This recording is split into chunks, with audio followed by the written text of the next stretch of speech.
Good afternoon and welcome to the Midday News. Here's what we have in the bulletin. Bloodletting continues in Clarendon with double murder. Staff shortages forces flight delays for JetBlue passengers. And later in sports, Jamaica a possible host for netball competition for the 2030 Commonwealth Games. I'm Shane Masters. Here are the details. Two men were shot dead and a woman injured by gunmen at a wake in Bucks Common, Midday, Clarendon last night. The victims have been identified as 32-year-old Omar Sinclair and 31-year-old Dwayne Collins, both of Bailey's Avenue in Midday.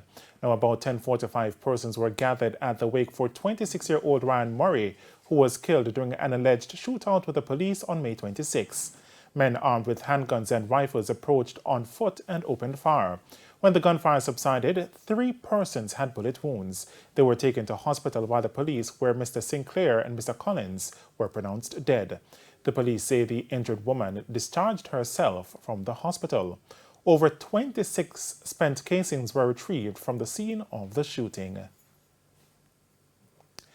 There is an appeal this afternoon for Jamaicans to trust the judicial process as the country eagerly awaits the outcome of the sentencing for Roshane Barnett. Barnett pleaded guilty yesterday in the Home Circuit Court to killing his cousin and her 4 children in Clarendon last month. Now, it will be known on September 22 whether the Director of Public Prosecutions will be pursuing the death penalty for which she served notice on Barnett last month. But family and close friends of the deceased want him to face the full brunt of the law. Would have to take into account the mitigating factors alongside the aggravating factors. So at the end of the day, if it is, for instance, the aggravating factors outweigh the mitigating factors, then you may well have a situation where, under ordinary circumstances, a 50% discount would have been meritorious, but having regard to the aggravating features that are overwhelming, you find that very little credit is given, or not the credit that is expected in the way of mitigation in terms of sentencing. Speaking today on the morning agenda on Power 106, attorney at law Peter Champagny noted that judges face a difficult task in sentencing due to the many variables involved. This includes weighing the aggravating and mitigating factors in the case. Mr. Champagny said these factors are considered whether an accused pleads guilty. All in all, it is a fair system, and oftentimes we don't allow for the system to work. And sometimes, as I said before, paying attention to things said in the social media space may not be the best thing. So try and read, try and inform yourselves about it and the process, and then there will be a better appreciation for the process. Summer travel is proving to be a nightmare with long flight delays and cancellations. This is primarily due to staff shortages and has spilled over to Caribbean countries like Jamaica. Yesterday, our production assistant captured the chaotic scenes at the Norman Manley International Airport, where scores of JetBlue passengers were left in limbo after their flight was delayed. According to flight tracking service FlightAware, U.S. airlines have canceled more than 21,000 flights, or about 2.7% of the scheduled total since the Memorial Day holiday weekend in May, almost double last year's rate. But like airports in the US and UK, travelers in Jamaica were impacted by flight cancellations. More so, those traveling with JetBlue Airlines.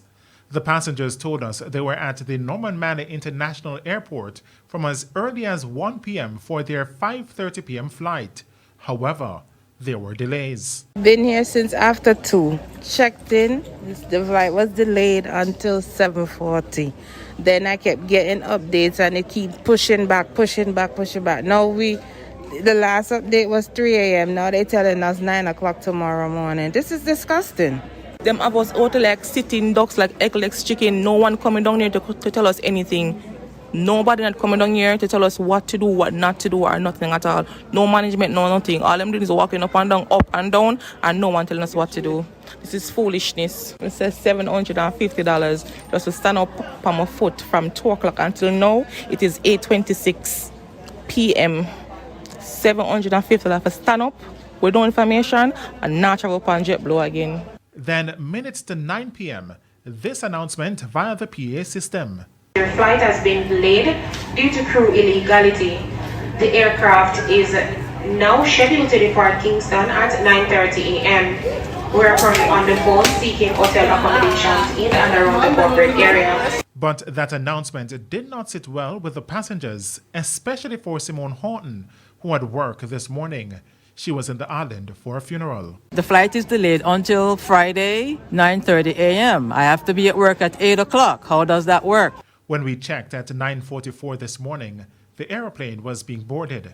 However, the passengers were still upset as the communication from management was severely lacking. O'Shane Masters, TVJ. A broken sewage main discharging unhealthy fluid and emitting a stench on a property in Duane Park, St. Andrew, is making life difficult for a new homeowner. As Sandy Williams reports, the woman is calling on the National Water Commission, NWC, to resolve the matter. When Andrea Tavares received the keys to her new home, she was unprepared for what was about to be unfolded. Ms. Tavares purchased the property in Duane Park, St. Andrew almost a year ago. She recently decided to start renovating her home when she made a discovery. I was cutting a tree around the back and some of the branches dropped over the neighbor, so I went over there to pick it up. And when I look, I saw the pipe gone up on the cellar. So I called my daughter and I said to her, come here, come and look at this. There's a pipe and it run over our side. So I come, leave over her side, leave the branches and go over. We moved some debris from the cellar and when I look, the connection was right there. Even the sewage connect over our side to my property. Ms. Tavares says she confronted the neighbor before removing the connection. Then shortly after, I go around there one day after the foundation dig and we discover a lot of water. Very stink. So I said, what is this? And somebody come and say, you don't see sewage around. We discover that the lady burst the pipe that we cut and bung over her side. the broken main, which is now leading raw sewage into her yard, is posing a grave challenge. It is very bad because it is sewage water and I wanted to build my place because I bought it to live and I can't go there. If no one wants to build to work for me because it's sewage water in the line. But her troubles do not end there. So I'm paying water bills. I'm not living there. I'm not having any workman there, but I'm paying water bill. And when you go to water commission? They say they don't know. I have to pay the bill because it's behind the meter. They can't do anything about it. Frustrated about her situation, Ms. Tavares says she has been reaching out to various entities for assistance to fix the problem, to no avail. I went to KCC, I went to Water Commission, and I went to Ministry of Health. And I also went to the police. And what were the response? Ministry of Health said they would come and check. No one is entered now. KCC don't give no reply from them, no reply from Water Commission. When contacted, Communication Manager at the National Water Commission, Andrew Cannon, says an investigation will be launched into the matter. Sandy Williams, TVJ News. And it's time for a break here on the Midday News. Stay with us. Much more stories when we return. Welcome back to the Midday News.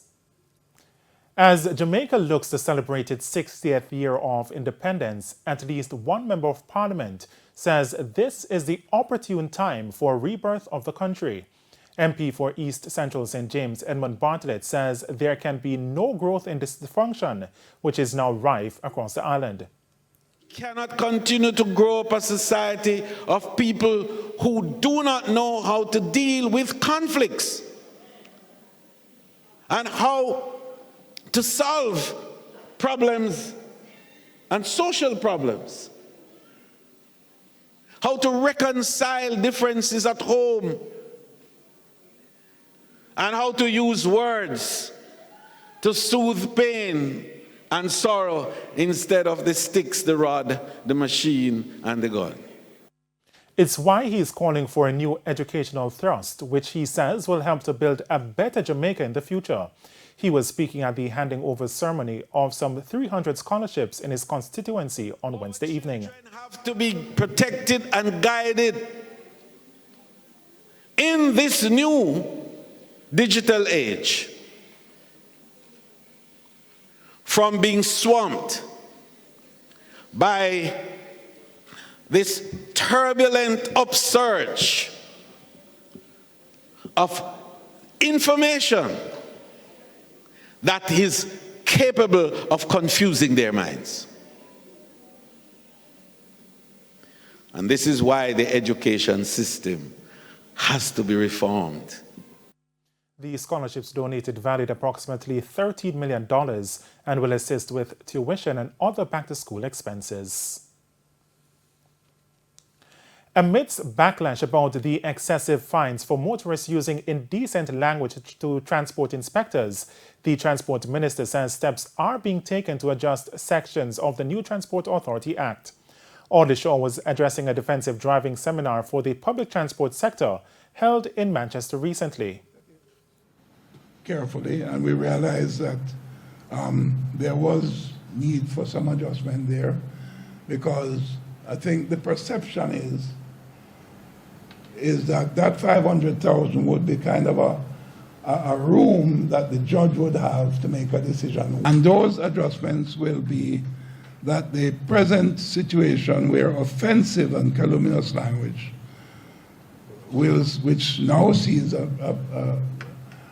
fine of $50,000, the question of offensive and calumnious language, we will double that fine from $50,000 to $100,000. And however, threats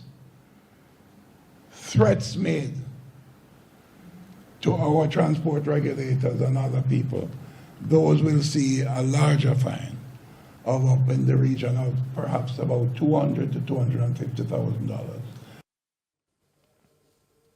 Health Minister Dr. Christopher Tufton has again reiterated the need for nurses across the island to be better compensated. Speaking at the award for the Lasco Nurse of the Year recently, Dr. Tufton says they deserve an increase as they are basically the stabilizing force in the public health sector.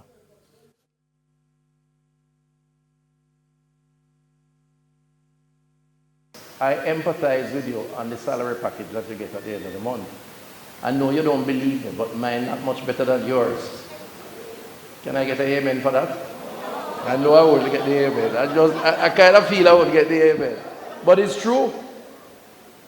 I am the first to recognize and accept that you are underpaid and that you offer discounted value.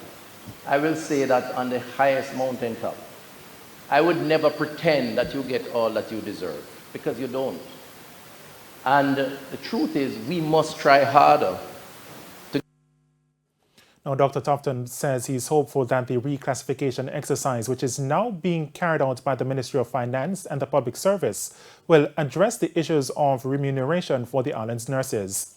In the meantime, nurses manager at the Victoria Jubilee Hospital, Nurse Alicia Adamson, was crowned the 2022-2023 NAJ Lasco Nurse of the Year. And for the latest in the economy, here's Codian Barrett with the Business Minute. Grace Kennedy recorded a marginal decline in profit for the second quarter ended June. Profit after tax was $2.11 billion compared to $2.14 billion in 2021. Revenue for the June quarter was $36 billion, up from $32 billion. Grace Kennedy says it remains cautiously optimistic about the remaining quarters as economic challenges threaten all business segments. In business overseas, China has signaled that it may miss its annual economic growth target as COVID restrictions weigh on the world's second largest economy. On Thursday, the Politburo, the ruling Communist Party's top policymaking body, says it aims to keep growth within a reasonable range. It did not mention the official growth target of 5.5% it had earlier set. China is continuing to pursue a zero-COVID policy that has put major cities into full or partial lockdowns. And coming up in the Business Review this Sunday, we're breaking barriers with home care for the disabled and elderly. That's the Business Review this Sunday at 7 p.m. That's it for the Business Minute this week. I'm Codian Barrett. And we head to a quick break. When we come back, we'll have your midday sports report.